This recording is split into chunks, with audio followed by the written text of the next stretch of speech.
Dan, it is days like today where I wish I was not self-employed, but rather I had a job that I could report off from.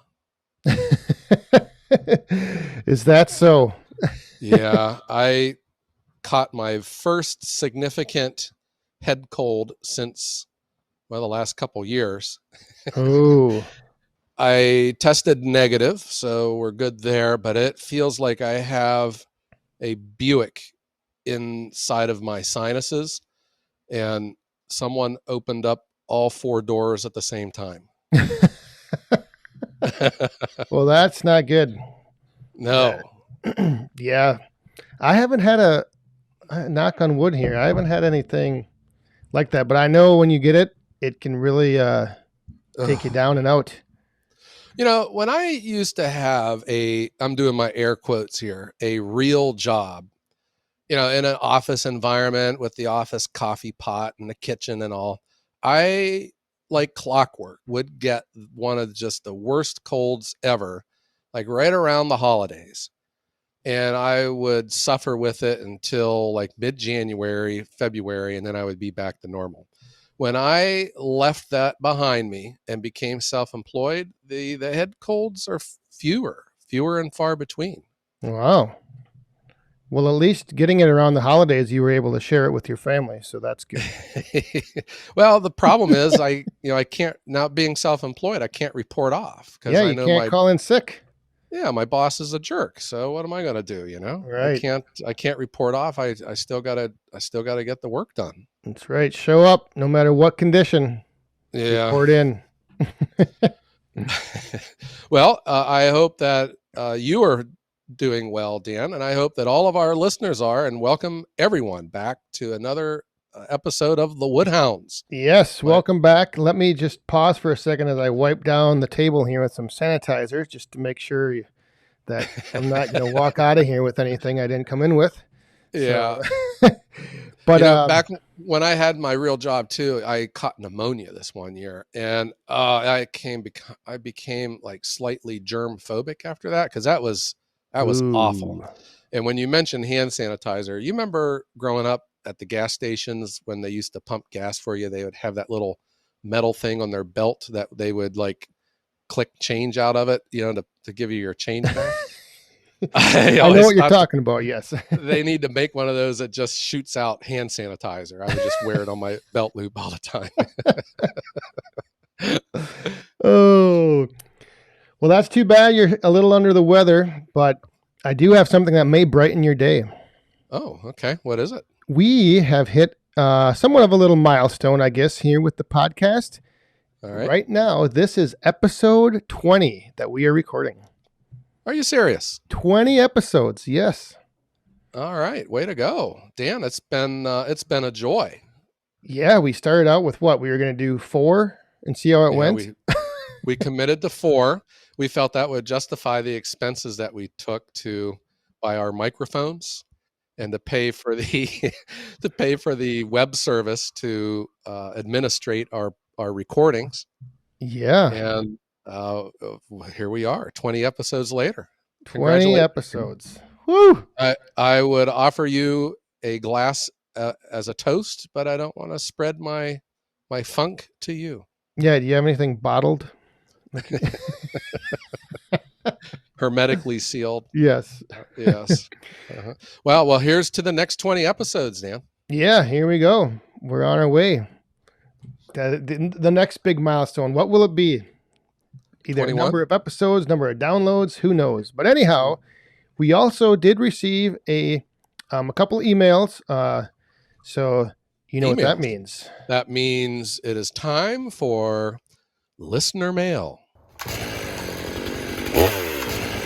Yes, it is. We got a couple emails in. We got one from Nolan, from Alan, and then Mark emailed us about a topic that he would like us to possibly discuss sometime: chainsaws. Chainsaws. Yeah.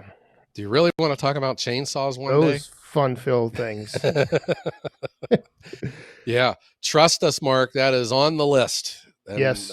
Yeah, I think the world revolves around chainsaws. We will add that down for a future episode. Oh yeah, you like chainsaws, don't you, Dan? Oh, I like one chainsaw, Yeah, the and one what would I that have. be? The one. Yeah. That was one of my first lessons I ever learned when I got into firewood and going out into the woods to cut down trees.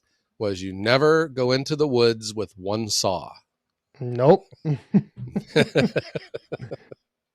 Yeah, I learned that lesson fast. Yeah, I've had a few instances. I still haven't learned it. I still only go Mm, with one. yeah. Do you when you use a chainsaw though, are you cutting firewood or would you just like cut, like prune or cut trees down, or is it just mostly firewood? Just mostly bucking up logs, firewood related. Yeah. And I don't go into the woods too often. I guess everything. It's just working with the logs I get dropped off in my yard. Mhm. I used to go in the woods, but not anymore. That's behind me now. My production, my volume is too high, so I it makes sense for me to pay for the logs to come to me, and we split them small, and then we get them ready for sale. Yeah, and that's kind of like the one thing I wanted to kind of just pick your brain on a little bit today. One part of your Yes, sales, the bundle sales. yeah, bundle sales, I'm bundle of joy. I'm kind of still on the fence, debating whether to make the switch to the wrap bundles, or to stick with my bags. Yeah. Well, what Dan is talking about in bundled sales. So if you have been to the grocery store, usually in the breezeway where all the carts, or out here in Ohio we call them buggies, where they are kept, would be a big display of firewood, and there'd be about 6 to 8 sticks of firewood wrapped up, and you pay a high price for them, like 6, 7, 8, 9, $10 for a bundle. When people make bundled firewood for sale, at the roadside stand or at the local bait shop, there's a number of ways that people do it. And one way is they buy those onion bags, I guess, for lack of a better term. Is that what you call them, Dan? Yeah, I guess so. Yep. Yep. They're just the orange mesh bag, and you just shove firewood into it. Some people just wrap like jute rope, or baling twine around them, and then there's the the stretch wrap that goes around it. So if you're asking me, that to do the stretch wrap usually comes with an investment. You got to have some kind of a jig for the wood to sit in, so you can really yank on that wrap to make it tight. Or you can buy a machine, and the machines range anywhere from like $1,000 to $3,000. Ooh, yeah. So there is an overhead there, but the bags is there's no machine necessary for that, but the bags are expensive. I mean, Yeah. you might think like 50 cents for a bag's not that expensive, but when you're making 100, 200, 500 bags, that becomes expensive after a while. Yes, it does. Yes, it Yeah, does. Dan, I think as with everything in firewood, it comes down to volume and here's that term, economy of scale, where Ooh. if you were just hauling mulch for your yard, you can do it with a pickup truck. But if you're hauling mulch to a centralized mulch pit for retail sales, you need a gigantic dump truck. So Yep. which one do you want? It just seems to me, if you are getting in the volume, and I don't know where that line's drawn, I think you need to start getting away from the bags and start getting into the stretch wrap. Yeah, like I said, I've been debating it for a while now. I get a lot of comments on my YouTube channel whenever I'm making my bundles or my bags, I guess, and everyone's always like, "You need to switch to the wrap. You need to get a bundler. You need to change it up." But Yeah. for now, I don't know. It just seems the bags have been working great, and I don't. The thing that I look at it is, if I were to go, like, say, supply a gas station with bundles, I'm probably going to have to sell them to them for maybe $3, $3.50, $4 maybe. Yeah. And so if I make the bag and I sell it for 5, the 50 cents cost of the bag, I'm still making more. So I don't know. It's one Hmm. of the things. You just I don't know. Dan, I look at bundled sales from the eyes of a retailer.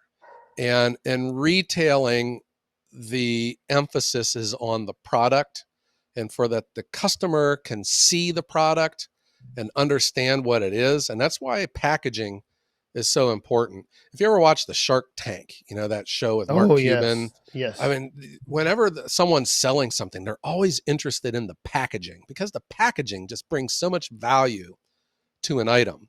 And that's where I think the stretch wrap really separates itself from everything else because it's transparent. You can see the firewood, you can feel it, because you can touch the exposed edges of it.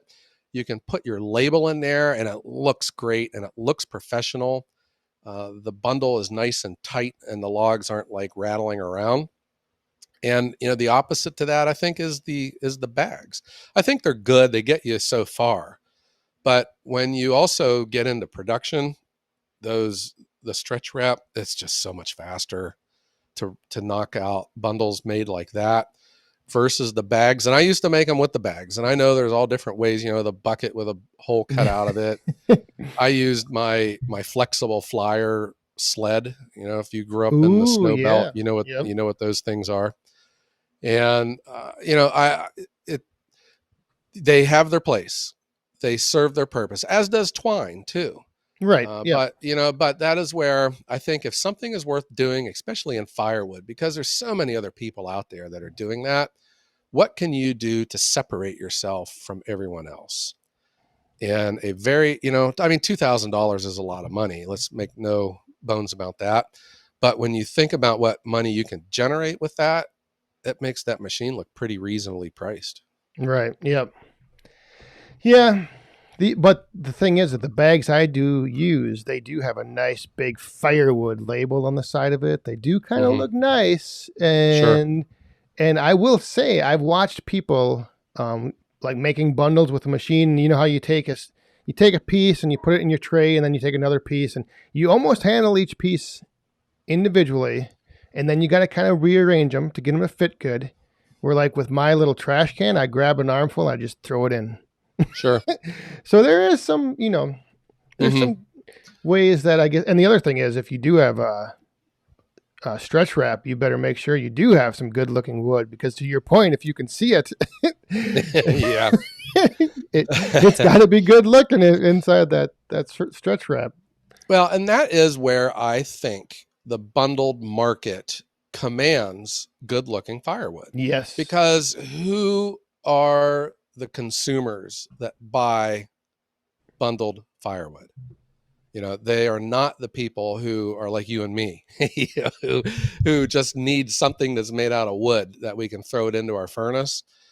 People that buy bundled firewood are just occasional burners, and I think they have, usually a house where wood and firewood is not part of the family culture. They may not want a big stack of wood around their house, or they may not be able to have it because they have a small apartment or a townhome and they have to bring their wood inside, so it has to be clean. There can't be bugs on it or mud or crumbs that are just falling off of it.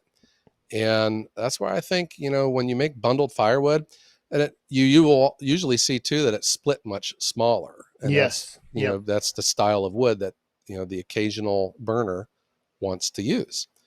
So I think the emphasis is on the product that's on the inside, and then why not show it off? Yeah. Mm-hmm. And I have seen some, like if you go to some of the big box stores, you'll see they have kind of bundles for sale inside.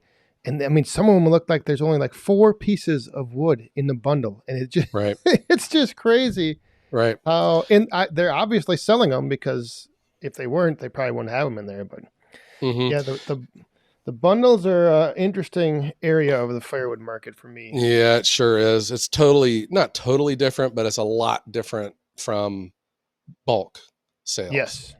And what I like about the stretch wrap is that it's an opportunity for me to be exceptional. Man, when I put my label in there, and I have a professionally made label, and all it is, it's like a half a sheet of typing paper.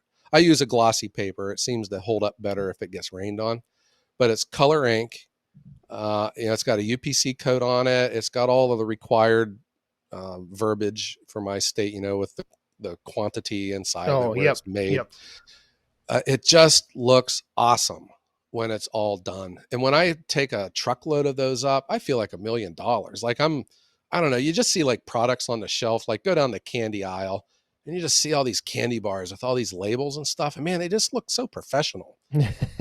And I get that same sense with my firewood when I make a 50 bundle delivery. Gosh, I mean, it looks like $1,000,000 in the back of my truck going down the road. I think it just says that I'm not some Mickey Mouse operation, that we are professional, Yeah, and it commands, and it really does help build your brand. It separates you from everyone else. right. And I Hmm. think and I think along with I mean, we can talk about the differences between the wrap and the bag and the presentation of that and how they look, but back to the point about the wood, like your bundles are made with accurately measured sticks of firewood. So when Yes. you bundle them up, they do look like a nice little cube of wood. And I think Yep. that's another important factor if anyone's out there thinking about getting into bundles. Like, you need to have consistent product. You need to cut your firewood to a certain length Yeah. and maintain it. Yeah. When I am pulling logs, like I have sections of my firewood that are for bundles, but there's still the occasional weird shape, that gets thrown in there, or it's got a twist in it, Yep. or Yeah. a big knot sticking out of the side of it. It doesn't go in because it doesn't wrap right. It just looks weird, Yep. and it just throws everything else off. Especially when you're stacking them, and you got one that's, just shaped weird, and nothing. You can't stack anything on top of it because it's not square. Yeah. Yeah. So yes, Dan is correct. It pays to have consistent, uniform firewood, and Yep. then stay away from oak. That is the thing that surprises me the most up here is that at the gas stations and the grocery stores that I go to, and I'll always look at the bundles they have, and a lot of the times the majority of the wood is oak. And I just Yes. don't know. Like, to Don't me, put. oak is a terrible bundle wood. I wouldn't put my name on the bundle. If it, I just, oak is a great firewood, but it's not great for bundles. Because No. I'm just going to assume that it's not kiln dried, it's not air dried for 2 years. It's not going to burn. And people that buy bundles, I think, you can argue that they are not as experienced starting fires, and it helps that they have a dry, ready to light stick.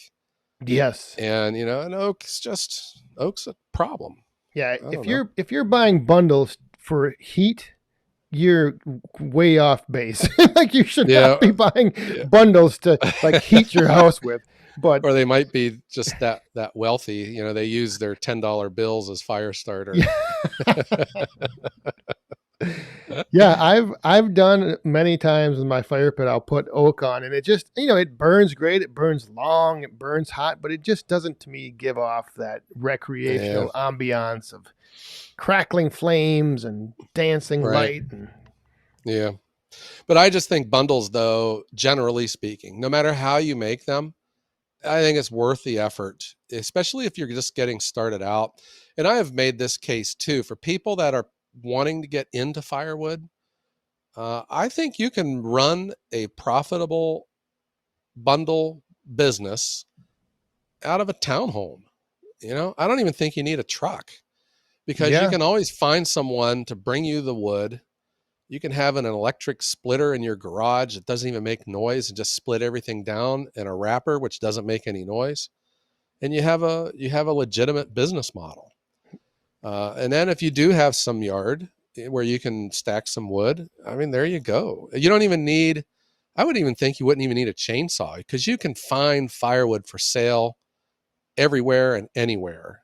right. During whatever time of the season. Things get tight, in February, but just go buy firewood already made. And if you have to resplit it and wrap it, you can probably quadruple your investment just by wrapping with small bundles.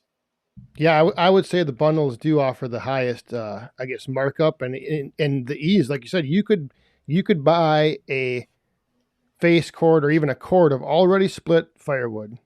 you may need to resplit some pieces, but then if you just take the time and effort to make bundles, you could make money. I mean, you could Yeah, be making no money doubt. right there. If the Martians came and took all of my equipment away, I would get back into the market, and I would probably just start with a wrapper in a super splitter. I think you can quickly build a business with that. And I would, the people who I would sell to, I would stay away from all the national retailers. I would just go to my local grocery stores, hardware stores, bait shops, uh, you know, fireplace or grill. We have a company that just sells grills and outdoor, patio furniture and all. Oh, yep, yep. Yeah. I would make them professional. I would have a label. I'd have a UPC code, and I would just go after it like that. Now, do you make your bundles kind of like as needed on demand, or do you try to get ahead with an inventory of bundles? Yeah. Well, as with everything that I do, it's trial and error, because you have this brilliant idea and you have an idea on how it's probably going to go. And then you find out that it doesn't go like that. And I had thought that I would buy this wrapper. I would wrap a caboodle. Is that an amount? I would Yes. wrap a lot of bundles, and I would just have them warehoused in my barn. But I learned right away it's just, at least for me, it's not going to work like that, because I got these neighbors. I live out here in the farmlands. These neighbor cats come in there and they pee all over them. Oh my goodness. I mean, that sounds like a joke, but it's serious. You can't sell, what cat pee smells like. And Yeah. and you wrap that wood. It's dry, but it's not all the way dry. When it's wrapped, it dries out some more and it shrinks, and then the wrapping goes slack, or the Uh, wrapping stretches over time. So I just started making them to order. And I think, and I have said this on my YouTube channel, I believe in bundles, but I don't go after them as hard as I probably should. And I think it's because they cause me stress, because of that order, the order that comes in. yep. And then I got to move everything around to get the wrapper out. I got to get my truck backed in, and then I got to get my wood and bring it up. And then it's going to rain, because it always rains. Of course. And you Yep. can't wrap wood that's gotten rained on. Same reason, it soaks up water and expands, and then you wrap it, and then it dries out, and then your bundle's slack. It's Yeah. just stressful for me. Now, if I had a big barn that was air conditioned and well lit, and had a refrigerator next to it stocked with Dr. Pepper, I would probably have different opinions. But for me right now, bundles just aren't that much fun for me. No. They're not fun. They're just not as fun as I Right. was hoping them to be. Yeah. Yeah, and with the bags, I've tried to like get ahead, but then I always worry about like rodents getting in them if I store them somewhere, Yes. and it's there's many times where I'll go out in the morning and I'll see I have a couple open spots in the stand and I need to put some bundles out. I'll put the bundles out, go make them, put them out, and then by the end of the day, somebody's bought them, and then I got to go back quick and make a whole bunch more, because it's that time of the day, like in the evening when people are coming to get bundles. Mm-hmm. I'm the same way. I make them as needed, but some days it's just like, oh man, now I got to quick go make some new bundles. But could you imagine selling a bag of firewood to a customer, and they take it home and they open it up and there's a mouse nest inside of it, Yeah, I mean, And that's what I'm saying about, the bundles and the neighbors' cats, and, because I see it's a retail product, and it's gotta be nice. yep. It's different from bulk. It has to be presentable. It's got to be appealing. And, when you put your name and your label on it, people know how to get a hold of you. Right. They know who you are. Yeah, they do. And that may not be good sometimes. I had somebody that I wondered, or I always kind of think about, how easy it is to take the wood out of those bags, and unload them to use it. And somebody actually told me that they just take the whole bag and throw it on the fire. They don't bother unloading it. They just they'll buy like 4 or 5 bundles and then Oh, start a wow. fire. And when the fire gets low, they just throw a whole bag on. Right. Yeah. So I delivered 4 bundles this week to a customer who has a portable pizza oven on his patio. Mm. And he had bought wood off me a long time ago when I first got started. And I did have onion bags, and I made my own labels with printer paper off my copier, just black and white. Yep. And when I was stacking them in his garage, there was one of them still on his bottom shelf. That was there from like 3 years ago.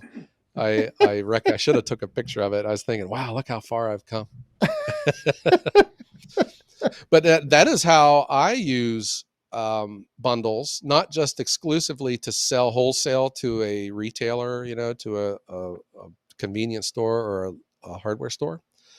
I get requests from customers where they'll say, that serious. They don't care. They don't need a lot of firewood. They just need a few bundles. They're having a party, Yeah. uh, you know, and it just works out because I have not a very busy week, but I'm always on the road, and it doesn't matter where they are. I will be driving by their place, here in where I live.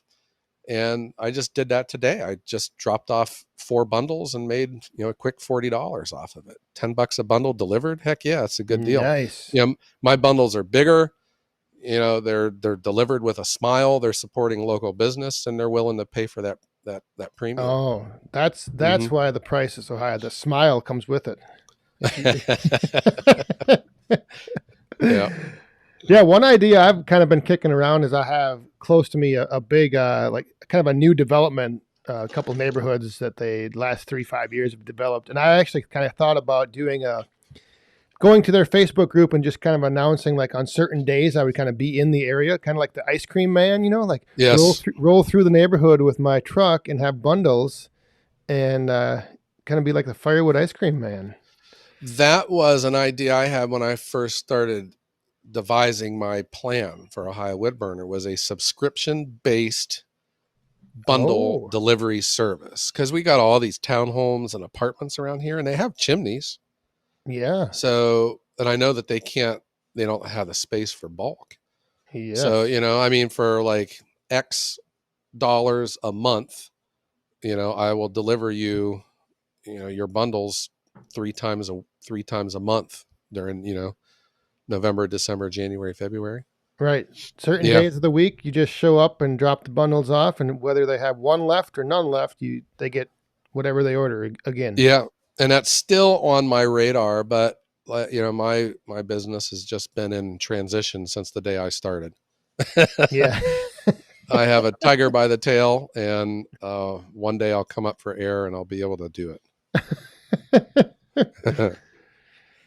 Yeah, so that's like I said, I'm the same way. This bundle thing has been going round and round and just been, a bundle of thoughts in my brain Yeah. bouncing around. That makes me a bundle of nerves just thinking about it. Yes, it's Hmm. crazy.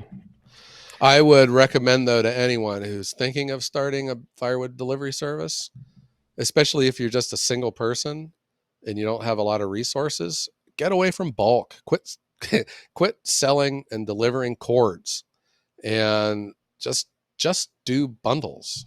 You'll make Yeah. more money.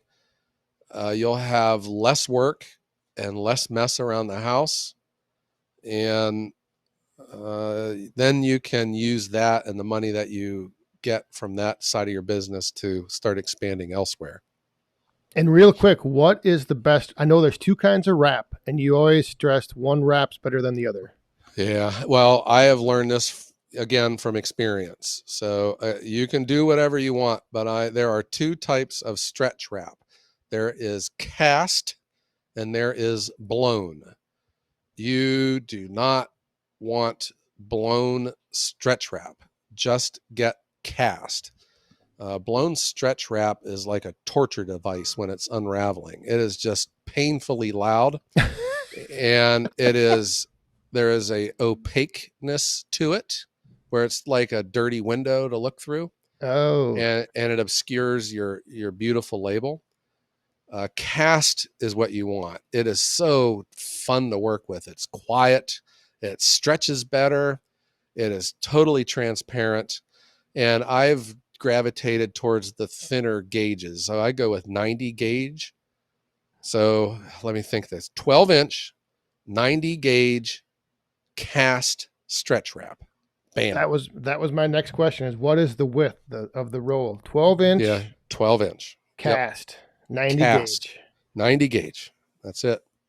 Or not. What do they call it? Some call it mil, some call it gauge. 90. Yeah. 90.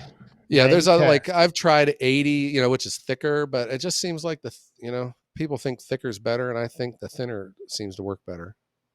And I didn't do these calculations myself, but I had done some research, and the consensus is on a typical wrapped bundle, which I think is 4 wraps, equals 17 cents of stretch wrap per bundle.